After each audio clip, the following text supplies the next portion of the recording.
நீங்கள் வந்து குரானை பிலீவ் பண்றீங்க. இப்போ இந்த குரான்ல கூறப்பட்ட சில விஷயங்கள் அறிவியலுக்கும் ஒத்து போகுது அப்படின்னா நீங்க ஃபர்ஸ்ட் எதை சொல்லுவீங்க? குரான்ல நிறைய வேர்சஸ் இருக்கு. குரான் வந்து என்ன சொல்றோம் அப்படின்னா the words of God, கடவுளுடைய வார்த்தைகள் அப்படின்னு சொல்லிட்டு அது வசனங்களா இருக்கும். புத்தகம்னு எடுத்த வசனங்கள் இருக்கும்ல, அந்த வசனங்களுக்கு அரபியில ஒரு பேர் இருக்கு. என்ன அப்படின்னா ஆயா அப்படின்னு சொல்லுவாங்க, ஆயத் அப்படின்னு சொல்லுவாங்க.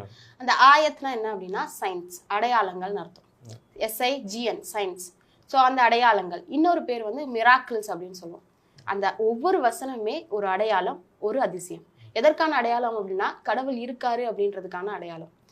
எதற்கான அதிசயம்னா இது மனிதனால சொல்லப்பட முடியாத வார்த்தைகள் அப்படின்றதுக்கான அதிசயம். ஸோ அப்போ குரான்னு பார்த்தா ஃபுல் குரானுமே அதிசயமாக தான் இருக்கும், ஃபுல் குரானுமே உங்களுக்கு அடையாளமாக தான் இருக்கும்.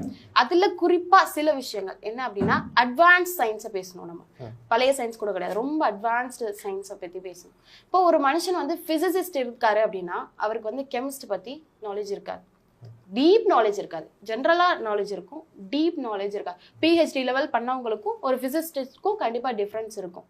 ஒரு சயின்ஸ் ஸ்டூடெண்ட்ஸ்க்கு ஆர்ட்ஸை பற்றி நிறைய தெரியாது. ஸோ எல்லா டிபார்ட்மெண்ட்டையும் ஒரே மனுஷனால கவர் பண்ண முடியாது. ஸோ இந்த குரான் என்ன சொல்கிறாங்க, முகமதுடைய வார்த்தைகள்னு ஏத்திஸ்ட் சொல்கிறது ஓகே. அப்படி சொன்னாங்க அப்படின்னா, அப்படி முகமதுடைய வார்த்தைகளாக இருந்ததுன்னா, ஸல்லல்லாஹு அலைஹி வஸல்லம் வார்த்தைகளாக இருந்தது அப்படின்னா ஒரு மனுஷனே எல்லா டிபார்ட்மெண்ட்டை பற்றி பேசியிருக்க முடியாது. ஸோ இப்போ நம்ம வந்து ஒரு 5 டிபார்ட்மெண்ட்டை பற்றி பேசலாம். 5 விஷயங்கள்: physics, chemistry, embryology, geology and நம்மளுடைய ஹிஸ்ட்ரி. இதெல்லாம் பேசுவோம்.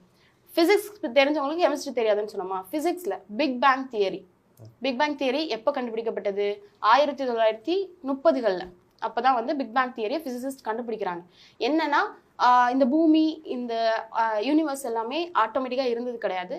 சம் பிக் பேங் ஒரு பெரிய வெடிப்பு உருவாகி எல்லா கோள்களும் உருவானது அப்படின்னு குரான்ல இந்த வசனம் இருக்கு. 21வது அத்தியாயம் 30வது வசனத்துல என்ன சொல்றோம் அப்படின்னா, வானம், பூமி, இரவு, பகல் எல்லாமே ஒன்றோடு ஒன்று இணைந்திருந்தது. அதை அல்லாஹ் தான் பிரிச்சான் அப்படின்றத நீங்க பார்க்கவில்லையா அப்படின்ற கொஸ்டின் வருது.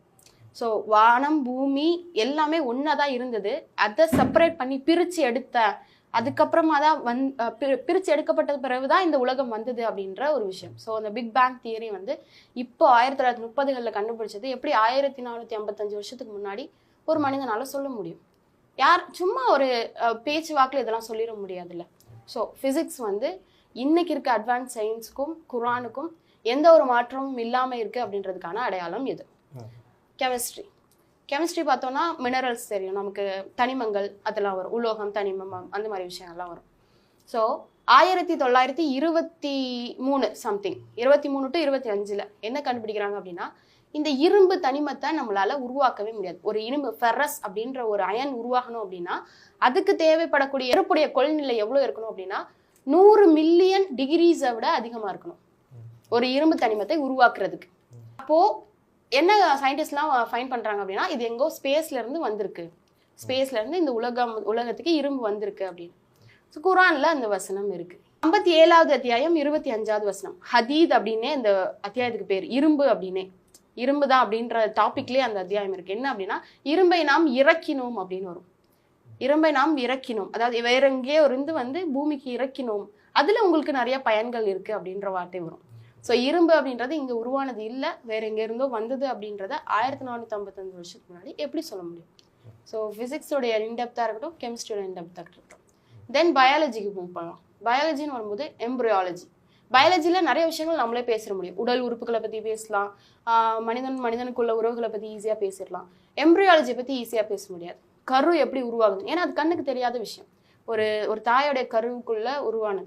இந்த எம்ப்ரியாலஜியோட ஹிஸ்டரியே எப்ப இருந்து உருவாகுது அப்படின்னா 1959 தான் எம்ப்ரியாலஜி டெவலப் ஆகுது. முன்னாடியே வந்து கரு எப்படி உருவாகுது அப்படின்றத டிசெக்ட் பண்ணி கத்துட்டு இருந்தாங்க. அதுக்கப்புறம் ஸ்கேனிங் சிஸ்டம்லாம் வரும்போது எப்படி வந்து கரு உருவாகுது அப்படின்றத கண்டுபிடிச்சாங்க. ஆனா 1455 வருஷத்துக்கு முன்னாடி குரான்ல இருக்கக்கூடிய வார்த்தைகள் என்னது? 23வது அத்தியாயம் 12ல இருந்து 17 வரை ஒவ்வொரு ஸ்டெப் பை ஸ்டெப்பா வந்து எப்படி கரு உருவாகுது அப்படின்றத வந்து அல்லாஹ் சொல்றோம். என்னன்னா ஃபர்ஸ்ட் வந்து அது வந்து ஒரு இரத்த கட்டியோட நிலைமையில, அட்டைப்பூச்சி போன்ற இரத்த கட்டி. அட்டைப்பூச்சி எப்படி இருக்கும்னு நமக்கு தெரியல, அது மாதிரி ஒட்டிட்டு இருக்கக்கூடிய இந்த மாதிரி இவ்வளோ இன்டீட்டெயில்டா எப்படி சொல்லுங்க, ஒரு கருல ஊம்புல அதோடைய ஃபர்டிலைஸ்டான ஒரு ஓவம் எப்படி இருக்கும் அப்படின்னா ஒரு அட்டைப்பூச்சி மாதிரி ஒட்டிட்டு இருக்கும் அப்படின்றது வந்து இன்னைக்கு இருக்க சயின்ஸ்ல நம்ம ஸ்கேன் ரிப்போர்ட்லயே நம்ம பார்த்தோம் அப்படின்னா தெரியும். ஸோ அந்த நிலைமையில ஃபர்ஸ்ட் உருவாகுது. அது எப்படி உருவாகுது அப்படின்னா நுத்துஃபா அப்படின்ற வேர்டை சொல்லியிருப்பாங்களாம். நுத்துஃபா அப்படின்னா என்னதுன்னா 2 திரவங்கள் சேர்க்கிறது. ஆப்போசிட் ஜெண்டர்ஸ் இருக்கக்கூடிய திரவங்களை 2 திரவத்தை நம்ம சேர்த்தோம்னா நுத்துஃபா அப்படின்னு சொல்லுவோம். ஸோ அந்த நுத்துஃபால இருந்து இது உருவாகுது அப்படின்னு சொல்லுவாங்க. நுத்துஃபா அப்படின்றது எதுனா மேலோடைய ஸ்பெர்ம்ஸும் ஃபீமேலோட ஓவமும் மிக்ஸ் ஆகி இது வந்து உண்டாகுது அப்படின்ற விஷயங்கள். ஸோ ரத்த கட்டி நிலைமைக்கு வந்துடுது. அதற்கப்புறமா அதற்குடைய சதைகள் கொடுக்கப்படுது. உருவான அந்த ரத்த கட்டியோடைய நிலை சதைகள் தான் ஃபர்ஸ்ட் வரும். அதாவது உறுப்புகள் உருவாகுது அப்படின்னு. இன்னைக்கு சயின்ஸ்ல பாத்தீங்க அப்படின்னாலும் எலும்புகள் உருவாகல, எதுவுமே உருவாகல. ஃபர்ஸ்ட் உருவாகக்கூடிய ஆர்கன்ஸ் தான். அது ஆர்கன்ஸ். ஹார்ட் தான் ஃபர்ஸ்ட் ஃபுல்லா கம்ப்ளீட்டா டெவலப் ஆகும். ஹார்ட் பீட் தான் வர ஆரம்பிக்கும். அதுக்கப்புறமா தான் ஒவ்வொரு ஆர்கன்ஸ் அண்ட் அடுத்தடுத்த எலும்புகளும் தசைகளும் உருவாகும். அதுக்கு அடுத்த நிலையில தான் அடுத்து சொல்றோம் அதற்கு எலும்புகளை நாம் அமர்த்தினோம், அதற்கப்புறம் அது மேல தசைகளை அனுப்பினோம், அது கடைசியில வந்து ஒரு மனித உருவமா உருவாச்சு அப்படின்னு. ஸோ இந்த எம்ப்ரியாலஜியோட அந்த ஸ்டேஜஸை பார்க்கும்போது இந்த எம்ப்ரியாலஜியோட சயின்டிஸ்ட் அதை டெவலப் பண்றவங்களே இதை வந்து அக்செப்ட் பண்ணிக்கிறாங்க. இதை ஒரு மனுஷனால சொல்ல முடியாது. இது 1450 வருஷத்துக்கு மேலே மேபி அவருக்கு அவ்வளோ அறிவு இருந்திருக்கலாம், அவர் வந்து ஏதாவது ஒரு சூப்பர் நேச்சுரல் பவர் இருக்கலாம் அப்படின்ற மாதிரி சொல்றாங்க. நாங்கள் சூப்பர் நேச்சுரல் பவர் இல்லைங்க, காடோட வார்த்தை அப்படின்னு சொல்றோம். ஓகேவா? ஸோ அடுத்து ஜியாலஜி. இதெல்லாம் வந்து சயின்ஸ் பேசுறோம். ஜியாலஜி இதெல்லாம் கூட யோசிச்சு எழுதிருக்கலாம். உலகத்துல இருக்கக்கூடிய விஷயத்த எப்படி யோசிச்சு நம்மளா ஒரு கற்பனையில எழுத முடியாது தானே. கடலுக்கு நடுவுல ஒரு தண்ணி இருக்கு. நம்ம தண்ணியோட நேச்சர் தெரியும். ஒரு உப்பு தண்ணியும் நல்ல தண்ணியும் கலந்தீங்கன்னா என்ன ஆகும்? உப்பாயிரும். ஆமா, ஆட்டோமேட்டிக்கா அது உப்பாயிரும். அது ஹை கான்சென்ட்ரேட்டட் உப்புல இருக்கக்கூடிய தண்ணியை நார்மல் ட்ரிங்கிங் வாட்டர்ல கலந்தோம்னா கம்ப்ளீட்டா அது உப்பாயிரும். ஸோ அதை பிரிக்கக்கூடிய நேச்சர் கிடையாது. வாட்டர் மாலிகுல்ஸ்க்கு அந்த நேச்சர் இருக்கு. அந்த H2O ஒவ்வொன்றையும் அட்ராக்ட் பண்ணக்கூடிய நேச்சர் இருக்கு. ஸோ அப்படி இருக்கக்கூடிய நேரத்துல கடலுக்கு நடுவுல ஒரு பகுதி இருக்கு. அந்த பகுதி இனிப்பா இருக்கும், இனிப்பான குடிநீரா இருக்கும், கடலுக்கு உள்ள இருக்கும். இன்னொரு பகுதி உப்பா இருக்கும் அப்படின்னு குர்ஆன்ல வசனம் வருது. அந்த கடல் எங்க இருக்குன்னா பெனிசுலால டூலம் அப்படின்ற இடத்துல இருக்கு.